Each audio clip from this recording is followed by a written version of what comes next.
Okay, that's fine. All right, here we go. John chapter 1, verse 2. He was in the beginning with God. He, a man?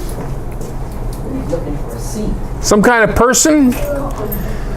This verse repeats substantially what was already said in verse 1. En arche and logos, in the beginning was the Word.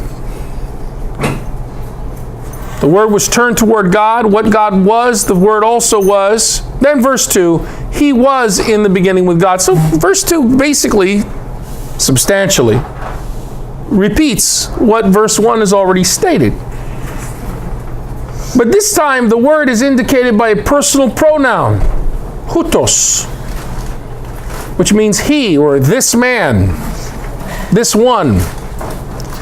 The pronoun hutos both looks backward to the masculine word logos and forward to a figure with a human story.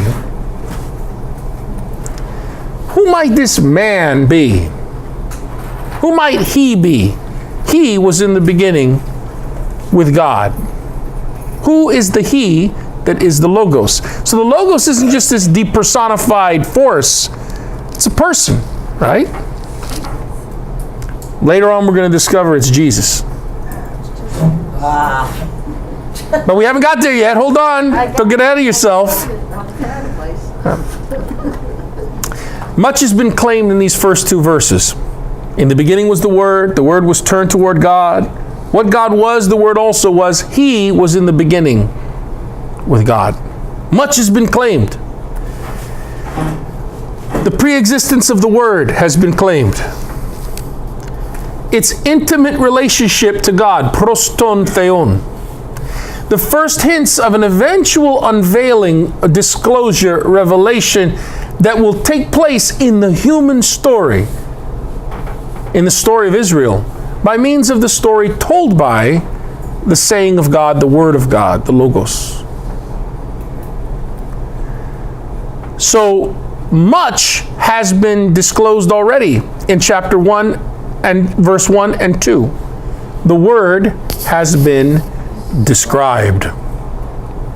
He was in the beginning with God. John chapter 1 chapter 1 verse 4. In him was life, and the life was the light of humankind. In some weeks we're going to talk about light and life, because there's so much to say there. And why would light relate to life? What does John mean that in him, hologos, was life? John chapter 5 verse 26, for as the Father has life in himself, Jesus says, so he has granted the Son also to have life in himself. John 11:25, Jesus said to her, Martha, I am ego eimi, the resurrection, anastasis, kai hazoin, and the life. Those who believe into me, even though they die, will live. Do you believe into this, Martha? John 14:6, Jesus said to him, I am the way, the authentic way and the life. I am the way, the truth, and the life. No one comes to the Father but by me. 1 John 5:20, we also know that the Son of God has come and has given us discernment to know the one who is true, authentic. And we are into the one who is true, into his Son Jesus Christ. He is the true God and eternal life. Wow. So he became the Son, basically, after Adam messed up and God knew he had to send his own Son. You understand what I'm saying? Adam was the first human. Mm-hmm. I would be very careful reading Augustine's take on Paul's take on Adam into John. Because He's not primarily, there's no, is John presenting Jesus as somebody paying off or correcting something here? No, but I'm saying in the beginning, they refer to him as he. Yes. Okay. And the Son. But I don't think he's thinking Adam here. No one seems to be thinking of Adam. Yeah. Well, Paul does. Paul thinks of Adam. He thinks of Christ as a type of Adam. Because Adam was the first. He's humankind, Adam. Was Adam the one that was supposed to lead humankind? He was the original head of humankind. And there is a way of thinking about that, and many ways of thinking about people thinking about that went through our church's history that got us caught up in this, in some many unfortunate dead ends, like substitutionary atonement, where like Jesus has to pay some price because, and that's a great topic for lunch. That's very good. I want you to see how this gospel, no, listen, this is fantastic. Couldn't have planned it better. This gospel, you go through these 18 verses, man, and things start firing off. You start thinking about things. You start recontextualizing it because the way the language is set up and the way it relates to other texts in the Bible, it's very reactive to develop theologies from it. You see that? Isn't this relate to this? This is what this saint was saying. Isn't this what Paul's talking about with Adam? And so Jesus became the Son, or was Adam the Son? How do they relate?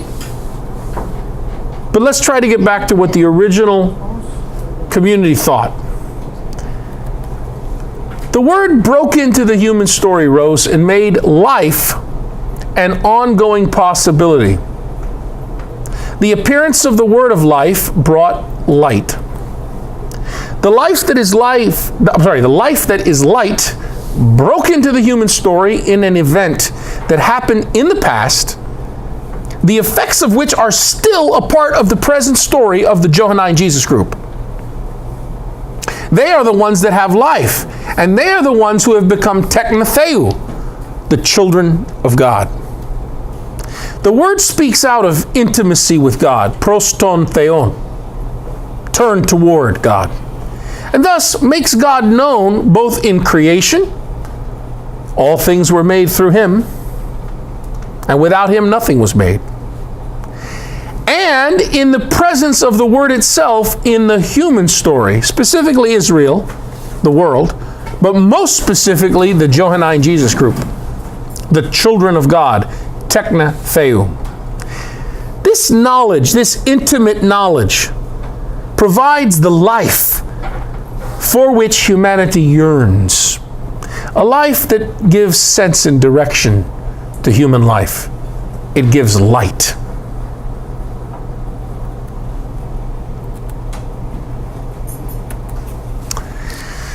John chapter 1, verse 5. The light shines in the darkness, and the darkness has not overcome it. The light of humankind, to phōs ton anthrōpōn, shines, phainei, present tense, in the skotia, the darkness. While verse 4 announces that the Word is light in the world, verse 5 indicates that this light continues to be present despite the hostile reception given to it. Though it may appear to the contrary, both in terms of crucifixion and the end of Jesus' story and the ongoing experience of the presence of suffering and evil in the world, particularly for the Johannine Jesus group that had to put up with so much, right? They were an anti-society resisting the dominant group, the world, the Judeans, Israel. The light that is the Word shines on. The darkness has not overcome it.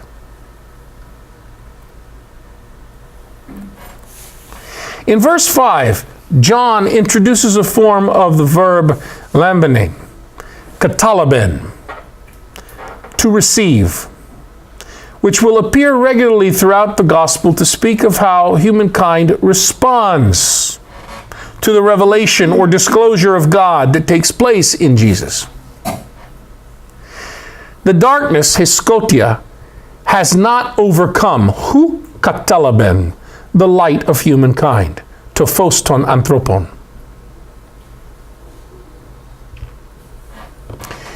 It may appear that humankind responds negatively to the presence of life and light, but such is not the case to the point where no one receives it.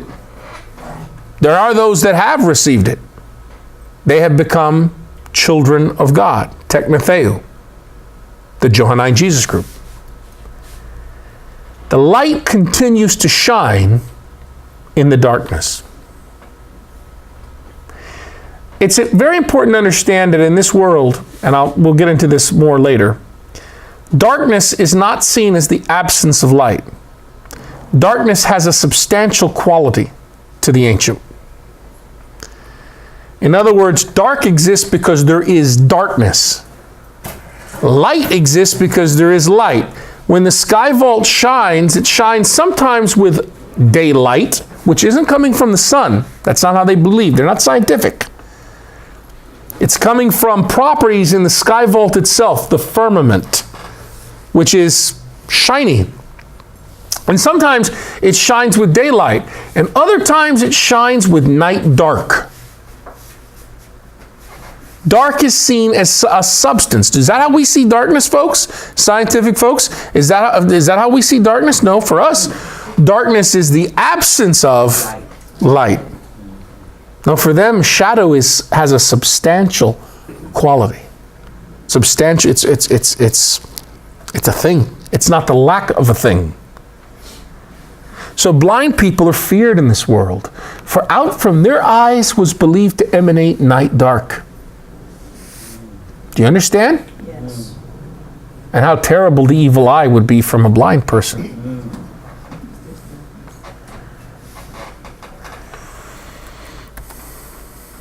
Light and darkness.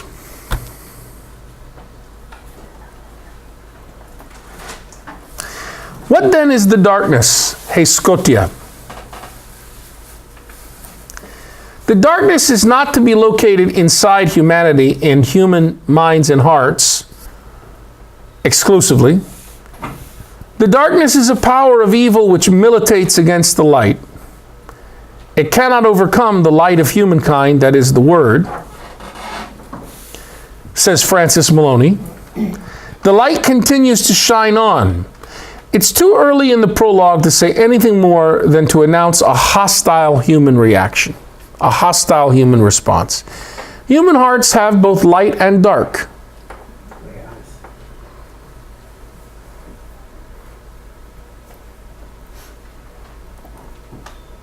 Light and dark.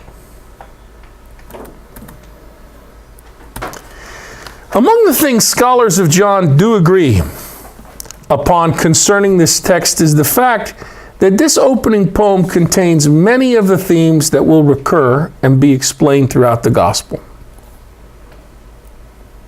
And the list is very impressive. For example, the pre-existence of the Word. John chapter 1, verse 11. In the beginning was the Word was turned toward God. What God was, the Word also was. That's equal to John 17:5. Jesus said, "Now glorify me, Father, with you, with the glory that I had with you before the world began." Look at those two verses. They're basically the same thing. John 17:5 is not a development. It's not an addition to what you learn in John chapter 1, verse 1. It's saying the same thing in a different way. He has a name now. Yeah, but you get that in the first 18 verses too. Jesus Christ. Beginning was the Word. Now he's saying Jesus said. Yeah, but that's not an addition, because in the first, it may be an addition to verse 1, but we learn later on in verse 17 of chapter 1 that the Word is named Jesus. The Word is the Son, and the Son is Jesus. But in the 17 here, it's more intimate. No, I'm sorry, verse 17. In chapter 17, verse 5, that verse is not giving you any new information that we haven't got in John chapter 1, verses 1 to 18. And therefore, it's basically equivalent. It's saying the same thing. Jesus here is saying it, but that's okay because he is the Word. Right. Now glorify me, Father, with you, with the glory that I had with you, proston theon, before the world began. Was he? Oh yeah, in the beginning was the Word. The Word was turned toward God. What God was, the Word also was. It's the same thing. If you put Jesus where it says Word. Yeah, and you take the rest of the information in the first 18 verses. You see it's the same. The light of the world. John chapter 1, verse 4. What took place in him was life, and the life was the light of humankind. Verse 9. The true light that enlightens everyone was coming into the world. Okay? That's functionally equivalent with John chapter 8, verse 12 and John chapter 9, verse 5. John 8, 12. Jesus spoke to them again, saying, I am the light of the world. Whoever follows me will not walk in darkness, but will have the light of life. John 9, 5. Jesus said, while I am in the world, Israel, I am the light of Israel. I am the light of the world, the dominant society. That's world. Y'all remember that, right? From our first study, that this is an anti-language, like gang language. The words are not being used according to the regular Mediterranean usage. Cosmos doesn't mean like everywhere on Earth, the whole universe, right? It means the dominant society. For God so loved the dominant society. For God so loved the world. John 1:4, what took place in him was life, the Word. What took place in the Word was life, and the life was the light of humankind. Verse 9, the true light that enlightens everyone was coming into the world. Chapter 8, verse 12, Jesus spoke to them again, saying, I am the light of the world. Whoever follows me will not walk in darkness, but will have the light of life. 9, verse 5, while I am in the world, I am the light of the world. It's not giving us any new information. These themes, all the themes of chapter 1, verses 1 to 18, will just get, it's like crabgrass. It just continually spread out through the rest of the text. Same thing with this verse. Chapter 12, verses 35 to 36 and verse 46. Jesus said to them, the light will be among you, the world, only Israel, only a little while. Walk while you have the light, so that darkness may not overcome you. Now we have chapter 5. The light shines in the darkness, and the darkness will not overcome it. What happens if you don't have the light, though? You will be overcome by the darkness. Whoever walks in the dark does not know where he is going. Nicodemus, back in chapter 3, who came to Jesus at night. While you have the light, believe in the light. Believe into the light, so that you may become teknetheu, children of the light, i.e. the Johannine Jesus group. I came into the world, I came into Israel, I came into the dominant society as light, so that everyone who believes into me might not remain in darkness. Is everybody seeing this and understanding what I'm saying here? Is anyone confused? I look up around and I'm seeing people maybe a little confused. Maybe I'm wrong. So could you help me with my confusion? Are you have problems? Yes, Jen. Whoever believes in me might not remain in darkness. Back then, darkness was a thing. But what is he actually referring to? Believing into me. Let's go back a couple classes. Remember we talked about that weird expression, believe into me. When Paul says believe in Jesus Christ, he said, when he wants to talk about believing in Jesus Christ, he says believe in Jesus Christ. But when John talks about believing into Jesus Christ or believing into the light, he's saying the same thing. What he means is get together with the Johannine Jesus group.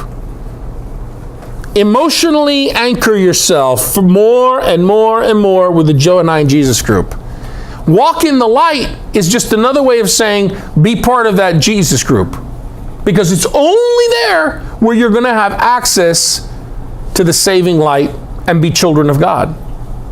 In other words, if you don't believe in the Johannine, not believe. It's not really not. It's not about intellectual. Right. This is the thing about it. If you don't in-group glue, if you don't stick with the Johannine Jesus group, you're nothing. You have no access to the mysteries. How interesting. How interesting, huh? That's what he's saying. And you got to learn this, that he's not, see, because this is we're looking at this, I can see your faces. You're reading it ideationally. You're reading it as if, well, this is new information. This is new information. He's telling us something here. This means something that's different than this. No. It means the same thing. It all means the same thing. It's a lot of words and a lot of expressions over lexicalization used to express the same common interest. Yes, Danny. So the true light isn't a light bulb that shines out here. It enlightens from within. Is that what? From within, not this individual. This. Why does it say enlighten? Yeah. It's a light that's shared in the group. These are collective. They are in light. Right. They have the light. And they regularly and routinely experience in what we call, in what neurobiologists call alternate states of consciousness experiences, the risen Lord, more so than perhaps any other Jesus group. And all of the Jesus groups do that, experience him. But no, man, not like the Johannine Jesus group, baby. They experience him big time. You notice, and by the way, in the Gospel of John, they have more post-resurrection appearances than any other text. That reflects the community and what their own experiences were. Now, how do you view their experience? Do you feel Real. Real. I'm an American, and I don't try to foist my cultural limitations as an American white male. That's the white part is a fiction that my culture cooked up for me and you, right? And then I got brainwashed by it like everybody else. All right. So, but unfortunately, I'm a victim of that brainwashing. Conditioning. And so, as part of that, I don't go because I don't experience those things as regularly and routinely. First of all, I could, as all human beings, it's a pan-human experience, ASCs. In fact, I do. But I tend to dismiss them quickly, and I don't say, well, that's the standard for being human, being white American. Like, I don't know, Bill Nye the Science Guy, for example, or Neil deGrasse Tyson. I also look to the possibility that other people on Earth, 80% of people on Earth, in fact, regularly and routinely go into alternate states of consciousness, that all, the brain and the nervous system were all the same in that regard.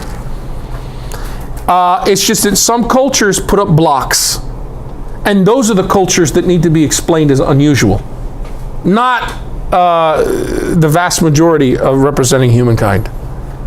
Not our ancient ancestors. Yeah, so so then to answer your question with that little obnoxious preamble, I believe in them. And I don't believe they're just figments of their imagination. I believe that God has hardwired through the sacrament of evolution, human nervous system and brain to experience him in 35 different states of consciousness and awareness. And that Jesus was communicated, the risen Lord was communicated to people. And it's not just a subjective experience, it's an objective and subjective experience, what Thomas Aquinas would call effective signs. Modern biology can refer to as, neurobiology can refer to as, and social sciences can refer to as ASC experiences of a very powerful trance-like state. But that doesn't mean that it's just cooked up in their psychogenic imagination. There are, God is communicating reality that's objective to them too. It's being interpreted by their brains in a way that they can perceive it and understand it, and that will be tethered to their culture. Okay, which is very different than ours, folks. But yeah, it's real. Of course it's real. I take it as real.